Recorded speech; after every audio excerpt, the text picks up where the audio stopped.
사람은 자기 생각이나 마음에 있는 의도를 어떻게 나타냅니까? 말을 하거나 글로써 나타냅니다. 그러기에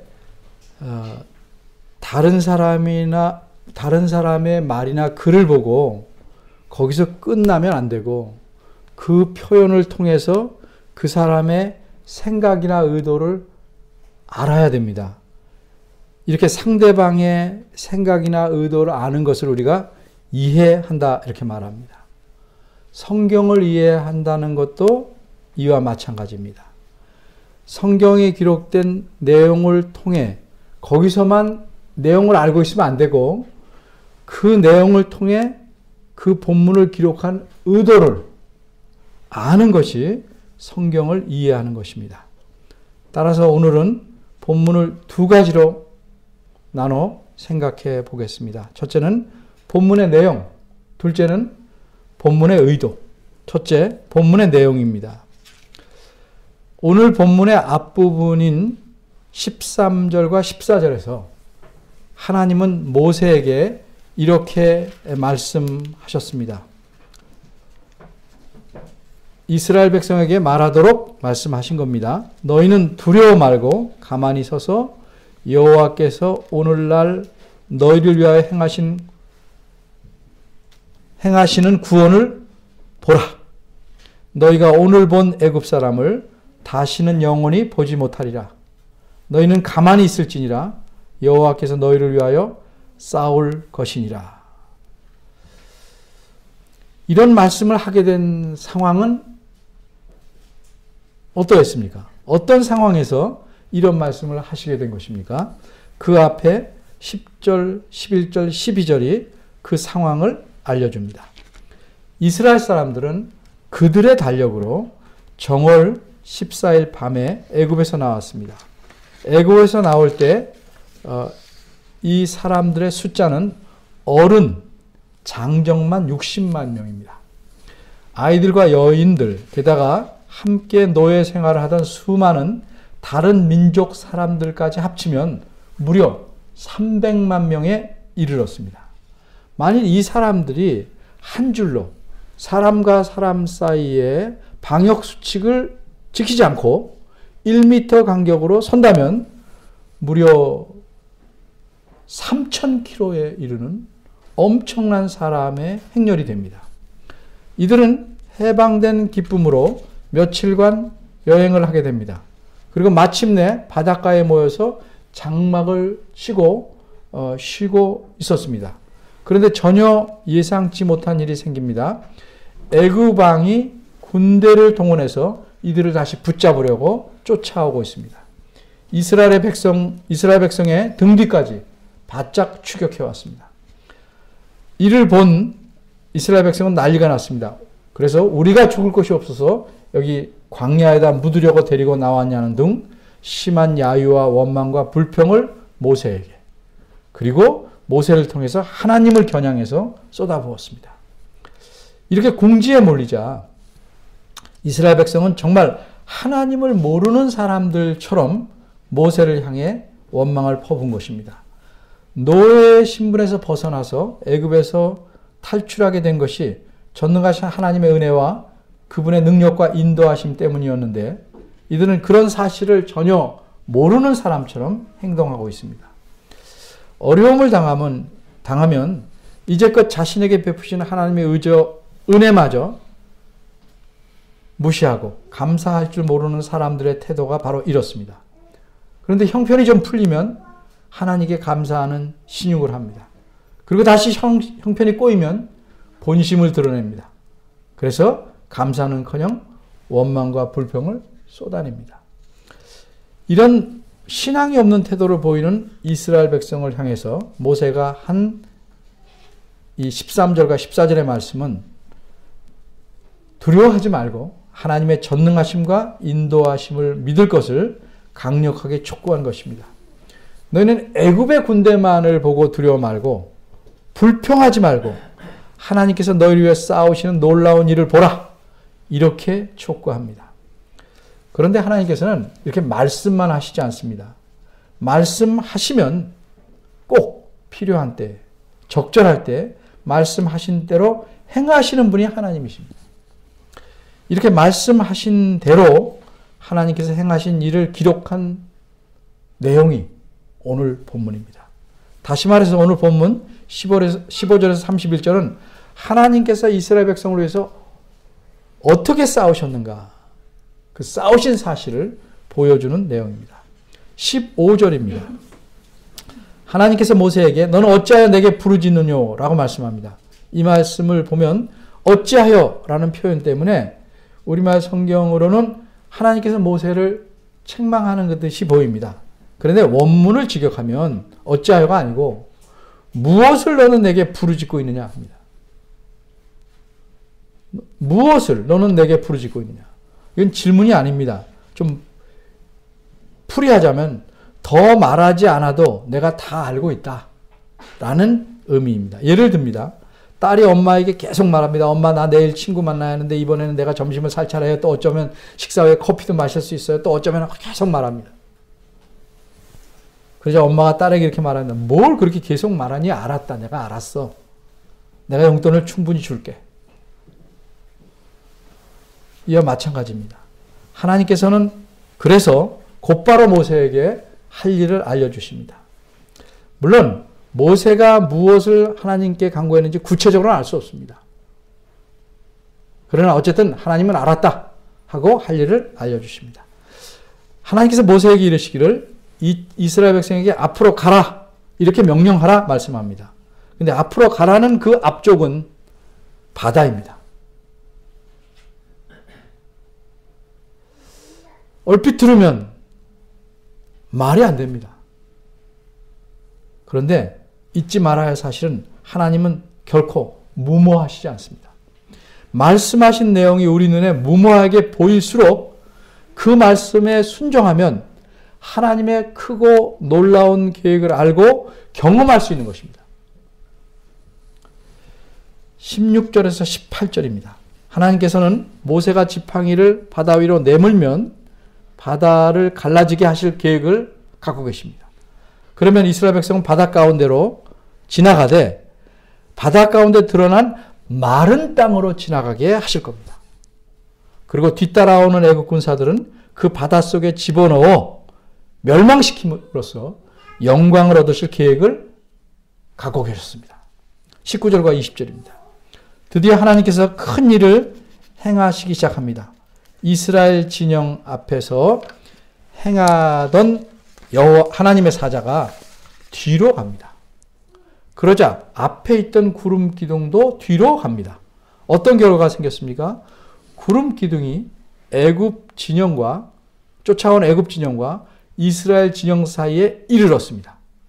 근데 이 똑같은 구름 기둥에서 애굽 편 쪽으로는 짙은 구름, 흑암에 가까운 구름이 있었고 이 편을 향해서는 환히 비쳐서 밤에도 환했습니다. 그러니까 밤새도록 저쪽 애굽 군대는 이쪽으로 흑암을 뚫고 들어올 수가 가까이 갈 수가 없었습니다. 이렇게 하나님께서는 애굽의 군대가 이스라엘 백성에게 감히 덤벼들 수 없도록 접근할 수 없도록 구름 기둥으로 막으시고 있는데 그동안 이스라엘 백성 앞에서는 참으로 놀라운 일이 벌어졌습니다. 21절입니다. 모세가 바다를 향하여 지팡이를 잡은 손을 내밀자 하나님께서 자신의 놀라운 능력을 보여주십니다. 엄청난 동풍이 불어옵니다. 그리고 바닷물을 물러가게 합니다. 그런데 어떤 이들은 참 몰지각한 주장을 합니다. 이런 일이 일어난 것은 마침 자연적인 현상에 때를 맞춰서 하나님이 그것을 이용한 것이다. 그래서 마치 저기 제부도나 남녘 진도의 어떤 곳처럼 썰물의 날짜에 맞춰서 바닷물이 갈라져서 지나가게 한 것이다. 이렇게 좀 깝깝한 주장을 하는 사람들이 있습니다. 그런데 여러분 성경 말씀을 자세히 보십시오. 놀라운 사실 4가지를 알 수 있습니다. 첫째는 물벽이 쌓였다는 사실입니다. 21절과 22절입니다. 바닷물 전체가 이쪽 저쪽으로 밀려나서 수심이 얕아 썰물대처럼 수심이 얕아진 것이 아닙니다. 오히려 밀려난 물 때문에 물이 쌓인 곳은 수심이 더 깊어졌습니다. 이스라엘 백성이 건너갈 부분에 물만 좌우로 밀려났습니다.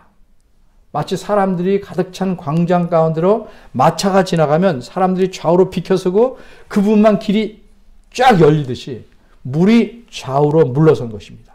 그래서 이스라엘 백성에게 길을 내줬습니다. 그리고 그 물 사이로, 정확하게 물벽 사이로 난 길을 따라 이스라엘 백성이 지나갑니다.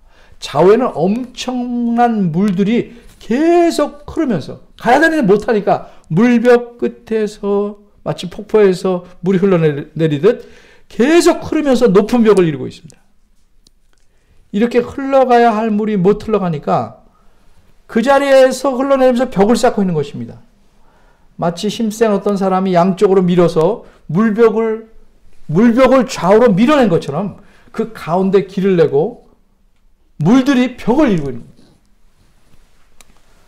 둘째 놀라운 사실은 바다가 갈라진 폭이 매우 넓었다는 사실입니다. 전에도 말씀드렸는데 다시 한번 말씀드립니다. 이렇게 바닷물이 이스라엘 백성에게 내준 길은 좁다란 골목길 정도가 아니었습니다. 바닷길의 폭이 사람이 두 줄로 걸어갈 수 있는 길 정도라면 이스라엘 백성은 1m가 안 되게 빽빽하게 선다고 할 때 약 1300km를 길게 늘어서야 됩니다. 그리고 35일간 밤낮으로 건너야 다 건널 수 있습니다. 정확한 통계입니다. 그러나 이들은 하룻밤 새에 건너야 합니다. 만 하루가 아니고 하룻밤 새에 모두 바다를 건너야 합니다. 왜? 그들의 등 뒤에 애굽 군대가 바짝 다가와 있기 때문입니다. 그러면 하룻밤 새에 이 수많은 사람이 바다를 다 건너려면 사람뿐만 아니라 소, 양, 마차, 물건, 실은 달구지 엄청 많죠. 적어도 이건 적어도입니다. 옆으로 한 줄로 5,000명이 서야 하룻밤에 건너갈 수 있습니다. 전문가가 계산한 겁니다. 그렇게 되려면 한 줄로 5,000명이 쓰려면 빽빽이 쓴다고 해서 1m라고 생각하면 최소한 5km가 열려야 5,000명이 빽빽하게 하룻밤에 건너가는 겁니다. 셋째로 놀라운 사실은 그 건너가는 바닷속 땅이 마른 땅이라는 사실입니다. 한 번도 바닷물이 없어진 게 없어요. 늘 바닷속은 그 땅이 어떠는지 여러분 짐작할 수 있죠. 21절 보세요.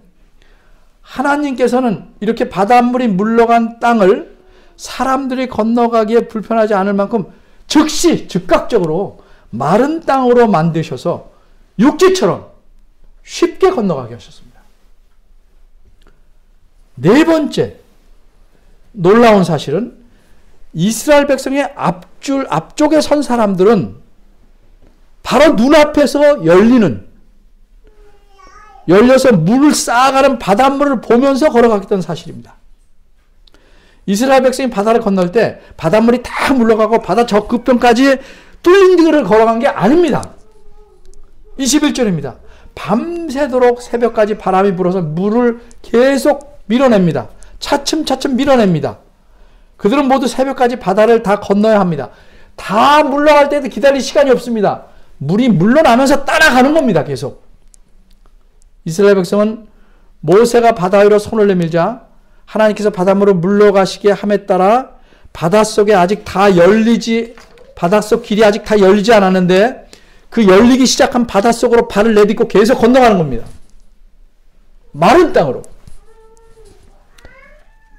맨 앞사람 바로 앞부분부터 바닷물이 계속 열려갑니다. 좌우로 갈라지면서 벽처럼 서게 됩니다. 그들은 돌담길이 아니고 좌우에 물벽으로 생긴 길을 따라 걸어갑니다. 여러분 한번 상상해 보십시오. 이게 상상으로 펼쳐진 게 꿈이 아니고 현실입니다. 현실. 인류 역사상 그 누구도 감히 상상조차 해보지 못한 일이 현실이 돼서 그들 앞에 펼쳐지고 있는 것입니다. 그 뒤에는 강력한 불빛이, 구름 기둥에서 나오는 불빛이 그들이 나아가는 길을 활이 비추고 있습니다. 앞에는 물들이 물러나서 벽을 만들고 있습니다. 이렇게 이스라엘 백성이 하나님의 인도하심으로, 하나님의 능력으로 바다를 건너고 있는 동안 애굽 군대는 저 뒤에서 마치 시커먼 휴장으로 그들 눈앞을 가리고 있는 것처럼 이 구름 기둥 때문에 한 발자국도 앞으로 움직일 수 없습니다. 몇 시간쯤 지나고 아침이 오기에는 아직 좀 이른 시간입니다. 유대 사람은 밤을 1경, 2경, 3경 이렇게 세수로 나눕니다. 해 질 때부터 해 뜰 때까지 12시간을 세수로 나누기 때문에 한 경이라는 것이 약 4시간 정도의 길이입니다. 마지막 경, 제3경인 새벽 2시부터 6시 사이에 이 놀라운 일이 지금 벌어지고 있습니다. 아마도 이스라엘 백성의 뒤끝, 후미가 모두 바닷속 길로 들어서자 하나님께서는 이스라엘과 애굽 군대 사이에 있던 구름 기둥에서 흑암을 거두십니다. 그러자 뿌옇게, 어쩌면 환하게 애굽 군대는 비로소 앞을 볼 수 있게 됩니다. 코앞에 있던 이스라엘 백성들이 전부 사라져 버렸습니다. 그들은 모두 바닷속으로 들어가 버렸습니다. 눈을 들어보니 바닷물은 저 건너편까지 엄청난 벽을 쌓았고 그 사이에는 넓고 넓은 길이 나 있었습니다. 23절에서 24절입니다. 이스라엘 백성이 그 넓은 바닷속 마른 땅을 가득 메운 채 걸어가고 있습니다. 이미 이스라엘 백성의 끝자락도 바닷길로 내려서서 저만치 걸어가고 있습니다. 애굽 군대는 머뭇거릴 틈이 없습니다. 두 번 생각할 틈도 없습니다. 이번에 이들을 잡지 못하면 영영 놓쳐버립니다. 애굽 군대는 하나님의 백성을 잡으려고 바닷길로 쫓아 들어갑니다. 그러나 이것이 그들에게 마지막 순간이 될 줄은 꿈에도 몰랐습니다. 하나님을 대적하는 사람, 그런 사람들의 최후는 이렇습니다. 하나님은 애굽 군대의 움직임을 이미 예상하셨습니다. 복병이 숨어서 적군들이 함정에 빠지기를 기다리듯 하나님의 애굽 군대가 모두 바닷가운데로 들어왔을 때를 기다렸습니다. 마침내 애굽 군대가 하나님께서 만드신 커다란 함정, 바다라는 함정 속으로 들어오자 하나님은 그들을 치시기 시작합니다. 하나님을 대적하고 하나님 백성을 핍박하는 자들에 대한 하나님의 심판은 엄합니다. 하나님께서는 18절에서 말씀한 바대로 그들을 모두 심판하셔서 그들로 이스라엘 하나님이 어떤 분이신지를 분명히 깨닫게 하려는 계획을 갖고 계셨습니다. 이스라엘 백성은 걸어가고 있습니다. 애국 군대는 병거와 말들로 추격합니다. 달리는 자들이 걷는 자들을 곧 따라잡을 겁니다. 그런데 하나님은 실패하는 법이 없습니다. 하나님은 자기 백성을 보호하시며 동시에 자기 원수들을 멸망시키시려는 완벽한 계획을 갖고 계셨습니다. 24절과 25절입니다. 그래서 하나님은 추격의 속도를 늦춰서 하나님의 백성을 쉽게 따라잡을 수 없도록 하실 뿐더러 추격자들이 하나님의 심판에서 도망치게 될 때도 빨리 도망칠 수 없도록 하십니다. 어떻게 하시는가? 병거의 바퀴가 뒤뚱거리다가 마침내 빠지게 만드십니다. 그래서 빨리 달릴 수 없게 하시는 전략을 사용하셨습니다. 사람의 지혜가 제 아무리 뛰어나고 그 힘이 막강하다 할지라도 하나님을 당연할 수 있겠습니까? 그래서 바울 사도는 이렇게 말했습니다. 하나님의 미련한 것이 사람보다 지혜 있고 하나님의 약한 것이 사람보다 강하다. 이 말씀은 언제나 어디서나 어느 면에서나 항상 진리입니다. 이스라엘 백성은 바닷속으로 난 마른 길을 따라 부지런히 앞으로 걸어가기 바쁩니다. 전능하신 하나님의 도우심이 없다면 이들은 곧 추격하는 애굽 군대에 붙잡힐 것입니다. 그런데 모세가 앞에 14절에서 말한 바대로 하나님께서 자기 백성을 위해서 싸우십니다. 그럼 이스라엘 백성이 해야 할 일은 이 싸움을 거두는 것이 아니고 그저 가만히 가기만 하면 됩니다. 싸움에 끼어들려고 하지 않고 하나님께서 열어주신 바닷길을 따라 계속 앞으로 가기만 하면 됩니다. 애굽 사람이 보기에 이스라엘 백성은 저 앞에서 걸어가기만 합니다. 부지런히 걸어가기만 합니다. 그런데 애굽 사람이 몰고 있는 병거의 바퀴들은 삐걱대고 벗겨지고 온 군대는 혼란에 빠집니다. 서로 부딪힙니다. 25절입니다. 그러니 이들은 어떻게 생각합니까? 이것은 분명히 이스라엘 백성의 하나님 여호와가 그들을 위해서 싸우시기 때문이라고 파악했습니다. 옳은 판단입니다. 어느 누가 하나님과 싸워 이길 수 있겠습니까? 그 당시 세계 최강의 애국 군대도 별 수 없는 것입니다. 27절입니다. 그래서 애굽 사람들은 도망치는 것이 상책이다 생각합니다. 하나님의 백성을 추격하는 애굽 군대는 이제 거의 모두가 전부가 바다 가운데 쏙 들어와 있습니다. 하나님께서는 17, 18절에서 말씀하신 바대로 애굽 군대와 마병과 말들을 통해서 영광을 얻으실 때가 왔습니다. 13절처럼 이제 이들은 영원히 이스라엘 백성이 볼 수 없는 운명을 맞게 될 것입니다. 이스라엘 백성의 후미까지 뒷부분까지 바다 건너편에 다 도착했을 때 이들을 쫓던 애국 군대는 선두부터 후미까지 모두 바닷속에 있게 됩니다. 이때를 기다려서 하나님께서 모세에게 명령하십니다. 26절입니다. 모세가 하나님의 명을 따라 손을 바다 위로 내밀었습니다. 밤새 물러나서 벽으로 서 있던 물들이 원래 위치로 몰려듭니다. 여러분, 물을 조금 가지고도 실험해 보면 알 수 있습니다. 밀었다가 놓으면 원래 위치로 돌아오는 그 물살의 힘은 굉장히 빠릅니다. 강한 힘으로 몰려드는 물로부터 도망칠 수 있는 사람은 아무도 없습니다. 마치 쓰나미, 해일이 몰려들 때, 아니 그 이상으로 강력한 물길이 이들을 덮쳤습니다. 하나님의 백성을 잡으려고 했던, 하나님을 이렇게 대적했던 애굽의 군대는 몰살당하고 맙니다. 그들은 떠오르는 아침 햇살도 보지 못한 채 어둠 가운데 바닷속으로 침몰당하고 맙니다. 28절입니다.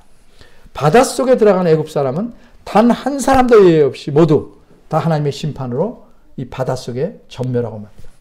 여기까지가 본문의 내용입니다. 그럼 두 번째로 본문의 의도. 우리 내용을 살펴봤습니다. 다시 한번 조금 의도를 알기 위해서 분석해 봅니다. 본문은 크게 둘로 나눌 수 있는데 앞부분은 19절에서 29절입니다. 여기까지 제가 앞에서 설명했습니다. 뒷부분은 30절에서 31절입니다. 이건 왜 설명 안 했는가? 이 뒷부분은 앞부분을 간추린 것입니다. 그리고 거기다가 이스라엘 백성의 반응을 기록했습니다. 본문을 읽어보면, 여러분 쭉 보면 여호와께서 이러시다 내가 뭐한다 계속 하나님께서 하신 말씀과 일을 기록하고 있습니다. 하나님께서 모세와 백성이 할 일을 말씀하시고 하나님께서 그들을 구원하시기 위해 바닷길을 열어 바다를 건너게 하시고 애굽 군대를 심판하셔서 멸망시키셨습니다. 그럼 모세가 그래도 한 일이 있지 않냐? 모세가 한 일은 하나님의 명령에 따라 지팡이 잡은 손을 바다 위로 내민 것뿐입니다. 왜 한 일이라고 말할 수 없습니다. 모세의 이런 행동은 대단한 일을 한 게 아니고 이스라엘 백성에게 보여주는 신호입니다. 이제 하나님께서 큰 일을 행하실 터이니 주목하여 봐라 는 신호입니다. 마치 선수들이 뛸 때 빵 소리 나면 뛰듯이 지팡이를 손 앞으로 내민 것은 하나님이 하실 일을 보라는 신호였습니다. 그런데 우리가 놓치지 말아야 될 것은 모세가 똑같은 동작을 했는데 처음 할 때는 하나님께서 그 신호에 따라 바다를 가르셨습니다. 두 번째는 어떻게 해요? 바다 물결을 합치셨습니다. 모세가 한 게 아닙니다. 이렇듯 본문은 철저하게 하나님에게 초점을 맞추고 있습니다. 그럼 본문은 어떤 하나님을 보여주려고 의도하는 것일까? 한마디로 하나님은 자기 백성인 이스라엘 위해 싸우신다는 사실을 보여주려고 의도한 것입니다. 이미 14절에서 모세는 여호와께서 너희를 위해 싸우실 것이라고 말했습니다. 그래서 본문은 이스라엘 백성을 위해서 싸우시는 여호와 하나님을 보여주고 있는 것입니다. 이런 사실은 바닷속에 갇혀서 혼돈에 빠진 애굽 사람들도 인정했습니다. 25절에서 그들은 이렇게 말합니다. 이스라엘 앞에서 우리가 도망하자. 여호와가 그들을 위하여 싸워 애굽 사람들을 치는도다. 그런데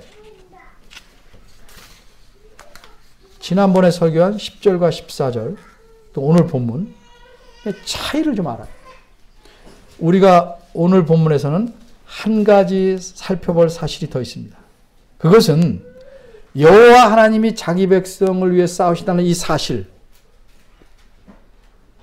이외에 어떻게 싸우시는지, 어떤 방법으로 싸우시는지를 보여주는 겁니다. 근데 이것을 보려면 이 본문이 속한 좀 더 넓은 문맥에서 본문을 봐야 합니다. 마치 멀리 보면 좀 더 잘 보이듯이 그렇게 바라봐야 됩니다. 오늘 본문이 속한 큰 문단은 13장 17절에서 시작합니다. 큰 덩어리는 13장 17절에서 15장 오늘 본문 끝까지입니다. 그런데 13장 17절 이 큰 문단의 첫 구절은 하나님의 계획이 무엇인지 알려줍니다. 하나님께서 이스라엘 백성을 확실하게 가나안 땅으로 인도하시기 위해서 그곳으로 가는 가까운 길로 인도하지 않으시고 그 대신에 홍해를 지나가야 하는 광야길로 인도하셨습니다.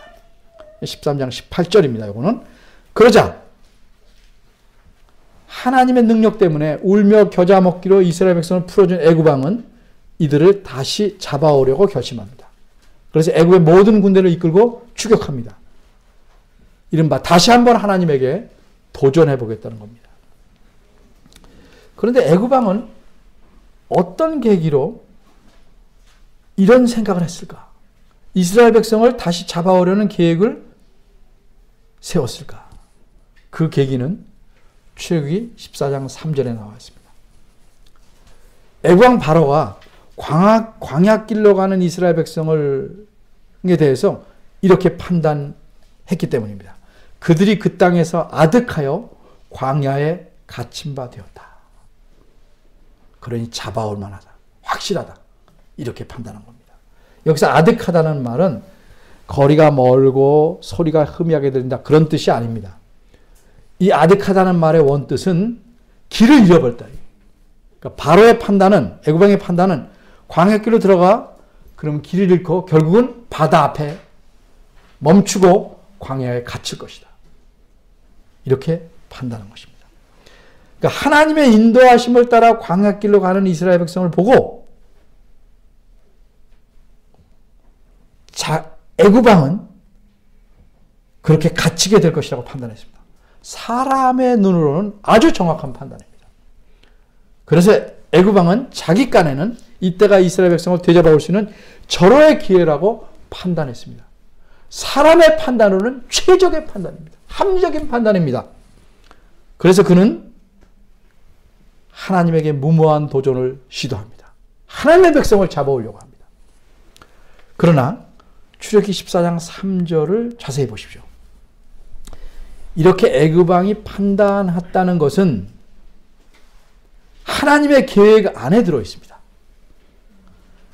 출애굽기 14장 1절 4절은 모두 하나님께서 모세에게 하신 말씀입니다. 하나님께서는 자신에게 대한 애굽 왕의 무모한 그리고 교만한 도전을 뒤엎으시라고 계획하셨습니다. 그래서 애굽 왕이 그렇게 할 거라는 것을 계획에 넣으셨습니다. 그러면 이 애굽 왕이 일으킬 도전을 어떻게 뒤엎으시려고 할까? 하나님은 그 일의 형세를 뒤바꾸시려는 겁니다. 즉 반전시킴으로써 하나님이 자신의 계획을 이루시려고 합니다. 그 계획이 뭡니까? 14장 4절에 있습니다. 내가 그와 애굽 왕과 그 온 군대를 인하여 영광을 얻어 애굽 사람으로 나를 여호와인 줄 알게 하리라. 열장을 내릴 때도 늘 이런 말씀했습니다. 너희가 내가 여호와인 줄 알리라. 근데도 깨닫지 못했습니다. 이제 마지막에 드디어 여호와가 어떤 분인지 너희들이 깨닫게 될 것이다. 그 계획을 모세에게 다시 오늘 본문에서 말씀합니다. 17절 18절. 내가 애굽 사람들의 바로왕은 물론이고 애굽 사람들의 마음을 강팍해 할 것인지 그들이 그 뒤를 따라 이스라엘 백성을 따라 들어갈 것이다. 바닷속으로. 그러면 내가 바로와 그 모든 군대와 그 병과 마병을 인하여 영광을 얻으리니 내가 바로와 그 병과 마병을 인하여 영광을 얻을 때야 비로소 애굽 사람들이 나를 여호와인 줄 알리라. 이게 하나님의 계획입니다. 모든 인간의 계획을 안에 담으신 하나님의 계획입니다.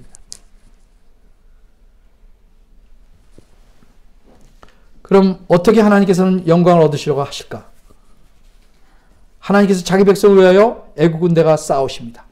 24절을 보면 하나님께서 애국 군대가 바닷 가운데로 들어오는 것을 불, 구름, 기둥 가운데서 보셨습니다. 인간적 표현이지만 하늘에 계시지 않고 직접 내려오셔서 불, 기둥 가운데서 보셨습니다. 강림하셔서. 그리고 그 군대를 혼란케 하십니다. 병거 바퀴를 비틀리고 벗겨서 달릴 수 없게 하니까 서로 부딪히고 엉기고 혼란하게 합니다.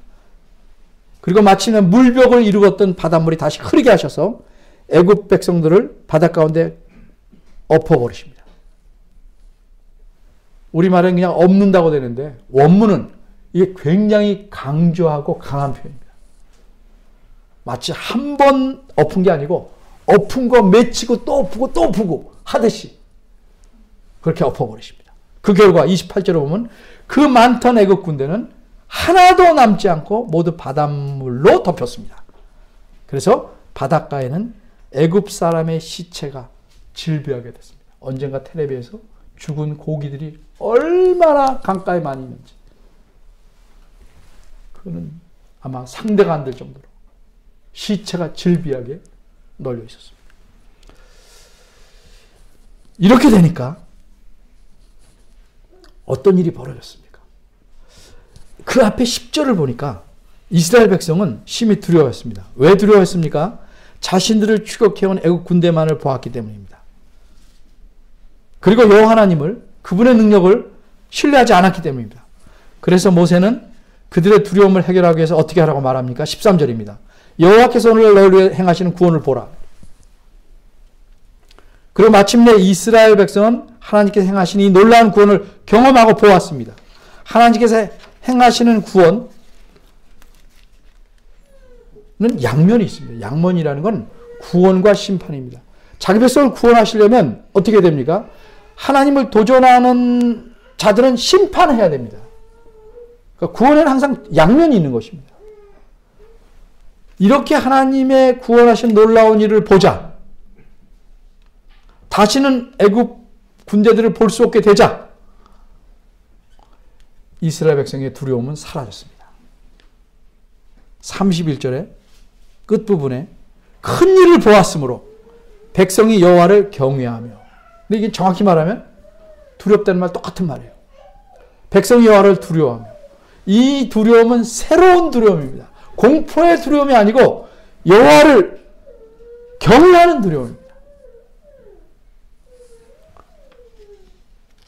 그래서 이스라엘은 31절에 있는 대로 여호와께서 행하신 큰 일을 봄으로써 여호와를 경외하게 되었고 그분과 모세를 신뢰하게 된 것입니다. 어떻게 이런 일이 생겼습니까? 하나님께서 자기 백성을 위해 싸우시기 때문입니다. 하나님은 사람이 보기에는 도저히 극복할 수 없게 보이는 도전, 난관, 이걸 능히 반전시키십니다. 자기 백성을 위해서 그렇게 하십니다. 그래서 하나님은 이 반전에 이런 말 쓰기가 좀 묘하지만 명수입니다. 우리가 성경의 역사를 보면 사탄은 처음부터 하나님을 도전해 왔습니다. 수많은 예가 있지만 몇 가지 예를 들면 요 사건 전에 몇 병 전에는 요셉의 형제들을 통해서 요셉을 팔았습니다. 왜? 하나님의 계획을 무너뜨리려고. 형제들이 요셉을 팔고 뭐라고 그랬습니까? 하나님이 요셉에게 준 꿈이 어떻게 이루어지나 보자. 이렇게 말했습니다. 어떻게 됩니까? 요셉은 후에 자기를 판 형제들에게 이렇게 말합니다. 창세기 50장 20절입니다. 당신들은 나를 해하려고 했으나 하나님은 그것을 선으로 바꿨습니다. 이게 하나님께서 만드신 반전입니다. 또 사탄은 오늘 본문에서 애굽왕을 통해서 이스라엘 백성을 다시 노예로 잡으려 합니다. 움켜잡으려 합니다. 하나님과 하나님의 백성으로 하나님이 원하는 땅에 가서 살도록 하지 못하고 하나님 복을 누리지 못하게 잡으려고 합니다. 근데 어떻게 했습니까? 오늘 본문에서 하나님께서 반전시키셨습니다. 또 훗날 몇 가지 예만 드는 겁니다. 페르시아의 가장 높은 대신 하만이라는 사람을 통해서 사탄은 하나님의 백성을 몰살시키려고 합니다. 근데 어떻게 됩니까? 에스더 마지막에 보면 그 하만이 자신이 세운 장대에 매달리고 유대 민족은 모두 구원을 얻습니다. 하나님께서 일으키신 반전입니다. 마침내 절정이 뭡니까? 사탄은 가룟 유다를 통해서 예수님을 팝니다. 죽입니다. 성공했습니다. 그런데 죽어도 반전이 생깁니다. 하나님께서는 예수님을 다시 살리셨습니다. 그래서 계획하신 구원을 이루셨습니다. 이처럼 하나님의 반전은 놀랍습니다. 이런 반전을 통해서 자기 계획을 이루시고 자기 백성을 보호하신 능력과 은혜는 정말 신비합니다. 오늘 본문에서도 똑같이 같은 바다 속에 있었습니다. 근데 그 바닷물들이 벽을 이루어서 이스라엘 백성 구원을 얻었고 애굽 사람은 벽을 이루던 바닷물이 덮어짐으로써 몰살을 당합니다. 이미 애굽에서도 10번의 재앙이 있었습니다. 그런데 하나님 백성이 머무는 지역에서는 하나님의 보호하심으로 재앙이 임하지 않았습니다. 이렇게 대조적으로 하나님의 백성은 하나님의 능력과 지혜로 그분의 구원을 생생하게 체험합니다. 이스라엘 백성들은 모두 바다의 물들이 벽을 만든 그 사이로 육지처럼 걸어서 바다를 건넜습니다. 똑같은 환경과 똑같은 상황 속에서 하나님의 백성과 그분이 아닌 자들 간에는 이게 뚜렷한 대조가 있는 것입니다. 그런데 이런 하나님의 보호하심, 은혜를 맛보고 누리려면 어떻게 해야 되는 거예요? 철저하게 하나님 말씀에 순종하고 인도하심을 따라야 합니다. 하나님 백성이라고 해도 하나님 백성이 아는 자들처럼 별 차이 없게 살아가면, 바꿔 말해서 하나님 말씀에 불순종하기를 밥 먹듯 하고 인도하심을 무시하고 살아가면 하나 분명한 것은 불신자들처럼 멸망하지는 않습니다. 그런데 하나님과 함께 사는 삶의 기쁨과 특권은 놓칠 수밖에 없습니다. 그러면 불신자들처럼 허무한 삶을 사는 겁니다. 왜 하나님 믿는 사람들이 왜 인생이 허무하냐? 왜 보람이 없고 왜 내가 이렇게 사는가? 왜 그렇게 해요?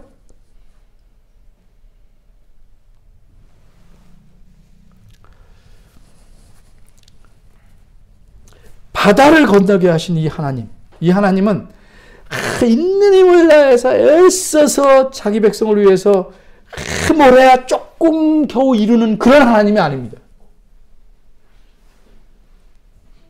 하나님의 능력이 얼마나 큰지 출애굽기 15장에서는 하나님을 노래할 때 뭐예요? 주의 콧김으로 바닷물로 물러가게 하시다고 합니다. 그냥 하는 것 같아요. 내가 마음은 원하는데 내 능력이 이거 때문에 미안하다. 그래도 내 진심만은 알아다오. 라고 말할 정도의 능력을 가진 하나님이 아닙니다. 우리 수준에서 하나님이 생각하기 때문에 하나님이 아주 좁고 편협하고 이런 상황에 몰리면 아무것도 할 수 없고 쩔쩔매는 그런 능력이 작은 분으로 여기게 되는 겁니다. 우리 때문에, 우리 생각 때문에. 믿음이 크다는 것은 하나님은 요만한데 혼자 크게 믿는 게 아닙니다. 하나님을 올바로 제대로 믿는 것, 이게 믿음이 커지는 겁니다. 믿음이 자란다, 신앙이 성숙한다 하는 것은 위대하신 하나님을 올바로 인식하고 믿고 신뢰하는 겁니다. 하나님에 대한 생각은 바뀌지 않고 내 믿음만 커지는 것, 믿음이 아닙니다. 그거는. 여러분 삶에서 정말 믿고 의지하는 하나님이 얼마나 큰 하나님으로 있을까? 그것이 내 믿음의 실제 크기입니다. 이론적으로는 하나님이 위대하시다, 세상을 지으시다, 모든 걸 다 다스린다 말을 해도 자기 삶 속에서 돈 몇십만 원이 없으면 갑갑하고 힘들 수는 있지만 전전긍긍하고 안달복달하고 하나님을 원망한다면 그 사람은 몇십만 원짜리 믿음도 안 되는 겁니다.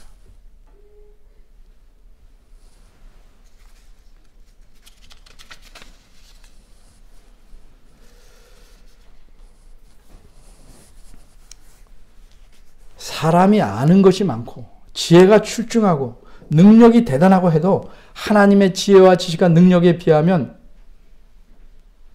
아무것도 아닙니다.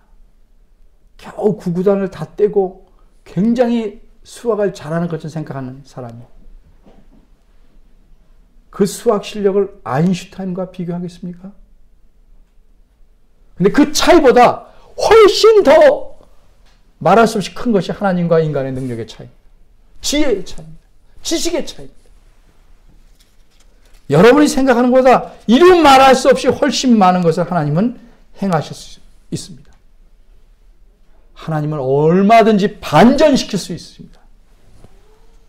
여러분이 상상하는 모든 방법보다 훨씬 지혜로운 방법으로 하나님은 모든 일을 행하실 수 있습니다. 그리고 하나, 여러분이 생각하는 그 이상으로 하나님은 여러분을 사랑하십니다.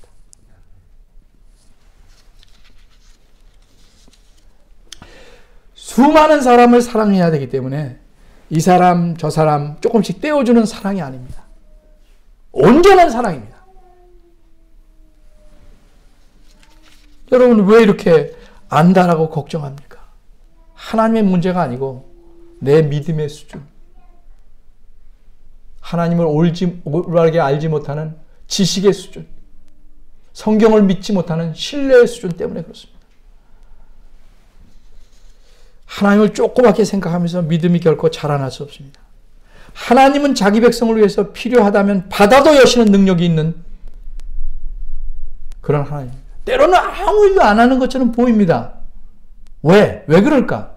그중 한 이유가 너희끼리 충분히 할 수 있는 일이라면 잘 보고만 계십니다.